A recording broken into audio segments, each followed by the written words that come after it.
Hi, welcome back to Gooner Fanzine TV. We've been interviewing the big friendly German Per Mertesacker this afternoon at the launch of his new book. I'm honoured to have... little friendly German. Little friendly German, yeah, little friendly German and a big friendly German today. Raphael Honigstein is absolutely legend, absolute idol to me in terms of journalism, all-round good guy as well. Talk us through the book, Raphael. Well, it was interesting because I didn't realise that Per wanted to have that big sort of reflective look back on his career until we started talking. I think perhaps he himself didn't quite realise just how many things had happened because he was so in the career. He was so wrapped up in playing, and it was interesting. For example, his father, who I met in the process of the book, could still remember every single game Per played as a youngster, who he played against, how many goals he scored, the results. Per didn't almost remember anything because I think he played every game in such a state of focus that everything apart from, you know, what do I have to do from any given moment right now, he almost kind of switched off. And that's why when you start looking back, a lot of stuff he didn't realize at the time sort of started flooding back, and we had the most really interesting and sometimes moving long afternoons where we just talk for hours, and my job was easy because the guy is so eloquent in German, even more so than in English. Then in the end you just had the transcript and you would just maybe take out a couple of sentences, but the thing kind of just wrote itself. Absolutely. I mean, what I found, I think you're absolutely right, what I found from last season when I interviewed him at Academy Games, he is so honest in his answers, isn't he? That must have been joyful as a writer to put that all together. Yeah, I mean, that's what you want, of course, to have someone who is in touch with his own thoughts, his own emotions, but more crucially, able to actually voice them and express them. And he was always the dream interviewee before, but given the time, you know, giving like 20, 30 hours of continuous talking, of course, so much stuff comes out, and it was just a real fun process. Always looked forward to those meetings. You know, a lot of it was written in winter months, so we'd meet, let's say, 2 or 3 o'clock, and it was still light, and then you come out and it's complete pitch dark, and you feel like, you know, I've spent like a lot of time with this guy and thinking about specific Arsenal games or Germany games, and we managed to kind of enter that world, I think, when we were together. So it was really fun. Absolutely. I mean, you touched on it there, his reputation in Germany. I found him a joy to interview. It must have been amazing to be able to talk to him in German and have such an eloquent response back. Yeah, and I think it's part of the reason why he is so well respected, because not every player is comfortable expressing themselves. Not every player, as you said, is as honest, is also able to open up. I think it took him a while until the end of his career to really open up completely, because for the reasons we talked about, I don't think he was really able to understand some of the stuff he went through. It becomes sort of normality for him to feel sick before a game, and only looking back, he thought maybe that is not normal, you know, to feel so much pressure. But even then, for example, his famous interview during the World Cup after the Algeria game, only he could have done this interview live on German television, which has sort of gone down in folklore for being so open and so off the cuff, and also having a big impact because the whole team kind of rallied around him and felt that he was really sort of expressing a sentiment that they all felt but wouldn't really have dreamt of going public with on live television in front of probably 20 million viewers at the time, just in Germany. Yeah, absolutely. I mean, talk us through that for people who don't know. I know you sort of touched on the book. Well, so Germany, if you recall, went through that very iffy last 16 game against Algeria. He was under a lot of pressure.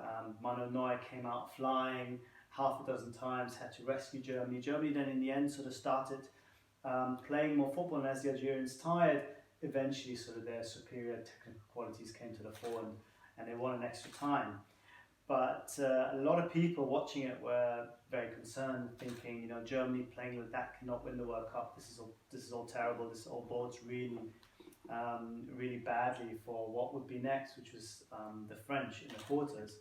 So the interviewer right after the game says to Per, well, congratulations, you qualified, but you cannot win the World Cup like that. And he was like, what do you mean? I mean, we've just come through a really tricky game, and I'm not here to now criticize our team or do some kind of introspective. I mean, it was really, really tough, and you always the first one, you being the media, to tell us, well, you're playing this pretty football, but you don't get results. Today we got the results, so we're the last ones now to start criticizing ourselves for not being aesthetically pleasing, and it went on back and forth for that for 2-3 minutes, and at times maybe it was a bit uncomfortable because an interview just giving back, as is not always a great place to be, especially if you're on television. But I think the players looked at that and thought, okay, here's a guy kind of standing up, and he's just not going to take this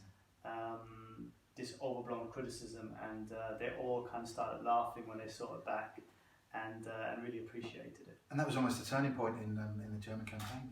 It was. I'm not sure that the interview itself won Germany the World Cup, but I think it helped. And talking, for example, to Oliver Bierhoff, he explained to me that he felt that was one of those moments where you could see the team kind of getting closer together. Yeah. And some managers try to artificially create this kind of us against them mentality, but if it's not real, then it doesn't have any impact. But at that moment, I think it was very real, and he was able to sort of project that, and certainly I think it helped as far as the team spirit was concerned. Absolutely. And what I found in talking about German footballers is when you interview them, they seem to have a hint of that. They seem to have more than just the football. And having looked at Per's book, it comes across like that as well through your writing as well. Why do you think that is? Well, I think he's an extreme case for that because of his upbringing. He's middle class, or shall we say, in German. He's sort of in the middle class. In English almost sounds posh, but it's not. So it should be with people who are right in the middle of society. So dad with a decent job, very sort of down to earth kind of upbringing, no real wealth, but at the same time no real concerns. So the parents were able to do a lot of sports with their kids, instill a lot of good values, spend a lot of time with them, and I think he's a very rounded character because of that, and because of his experiences with a brother who had some learning difficulties, so that already put him in a special situation, and then later on, being a young apprentice footballer, but never really quite thinking he was good enough, and being told actually, you're not good enough, but still succeeding. I think that took a tremendous strength, and it's things that he still benefits from and still shape his character to this day. So I think he's he's sort of the biggest example, if you will, of someone who wasn't just thinking about football, but actually spent a lot of time of his early life thinking about everything else apart from football, which then I think later on helped him to deal with the pressure to a certain extent, because as we know, he also suffered quite a lot. Yeah. I mean, he's done stuff previously, and obviously touches in the book as well. He's a big advocate for raising awareness in mental health as well, isn't he? Yeah, because I think he understands how players are very reluctant to show that kind of weakness. Yeah. Players work with their bodies, work with their mentality, with their focus. All these things are considered part of the performance. And if you, as a professional, feel that I might not be able to perform, there is a natural reluctance to talk to your teammates or talk to your coach or talk to people in the club. So I think it is really important that there's an open door if you have concerns. And again, I think he has found, like other players in the German national team or other players of his generation, that just having conversations with people, even if you don't see it as treatment, but just being a bit more open, talking through your fears can actually have a really positive impact. Absolutely. Just going back to the book, change the subject slightly. There's humour in the book as well. What I liked, talking about Per's sort of off-field stuff, is after he won the World Cup, he went away with that DJ, and he put on his sort of job description psychologist or psychotherapist. I can't remember exactly which, but that shows he's got a sense of humour as well, doesn't it? Yeah, he has. I mean, he comes from the north of Germany, and I think people there are not necessarily known for their sense of humour. We see them more slightly sort of British cousins who kind of stiff upper lip and all that stuff. But yeah, he's a really cool guy, and he still goes. You know, once a year he goes away with friends. He spends a lot of time with his family, and I think the fact that he's a World Cup winner, and that was reflected in the title of the German version of the book, which says World Cup winner without talent. Right. Okay. We didn't want to put that on the just shows you what kind of guy he is, that he has that sense of, you know, of course he's tremendously proud of what he's achieved, but at the same time he can kind of step back and be open about his limitations, and that is just part of what makes him such a cool guy. Fantastic. I know you're really busy, but just a couple more questions. I've got to ask you, his sense of the love of Arsenal really shines through.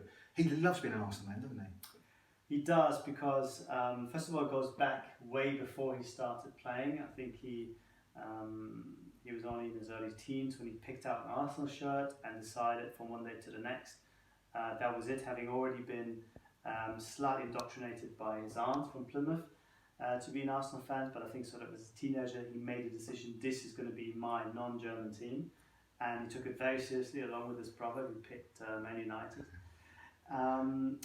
But I think more importantly, I think there's a real recognition that Arsenal made him who he is today, gave him this experience outside Germany. It made him a much better player, it made him a much more rounded person, it gave him a huge new perspective on life. You know, moving abroad is, I think, is always enlightening if you're willing to open yourself up to new experiences, to new people, to new ideas, to new culture, new language. And he is the kind of guy that wanted from the very first moment to expose himself as much as possible to London life, to British life, and that's why he also, I think, appreciated it so much. So anything to do with Arsenal will always be super important to him, and I think he feels genuinely blessed and privileged to be able to continue doing a really, really important job, perhaps even a more important job than defending for Arsenal in those years, by now building the next generation of players. Absolutely, and just one final question for our viewers as well. I've obviously got huge respect for you as a journalist, you're hugely experienced. What's your take on Arsenal? Put you on the spot there. The club more than the team then, we want to talk about the club. Yeah, I think it's a club that is still in transition. I think you would have liked to see the transition coming to the point where we know exactly what direction the club is taking. Yes, of course, we are seeing an upward trajectory. I think the sentiment has changed. I think there's a lot more positivity around the club, more positivity in the dressing room. I think the real dark days of the late Wenger era has passed, and people enjoy now going back to the Emirates. You can feel that there is a change, but at the same time, just on a purely football level, I would have hoped to be more certain about Arsenal really coming back. And I guess my doubts are reflective of how the fan base see it as a large, where you're just thinking, yes, we are making progress, but is it quite as quick enough as we had hoped for? Is it quite as sustained enough as we had hoped for? And is Emery ultimately the manager that takes us back to that level, one or two rungs up the ladder where we need to go? It seems as if it's still early days, and in itself that is maybe a slight disappointment, because I think we would have liked to see them having made a bit more progress by now. But then he is only in his second season, and things are being sort of rearranged as far as the squad is concerned. So it's probably wise to just reserve judgment for a little bit longer. But I can understand why the euphoria or the sort of the positive mood isn't maybe as big as it could have been if we'd seen slightly more sustained progress. Fantastic. Really appreciate that. One last question. We're going to Frankfurt next week. We're going to do a lot of filming over there. I've been there in the World Cup in 2006. Where's the best bar to go to? In Frankfurt. It's not my city, I'm from Munich, but Frankfurt, there's one street called Freskas where there's just bar after bar after bar, and it's a restaurant, so you cannot fail to find a good place there.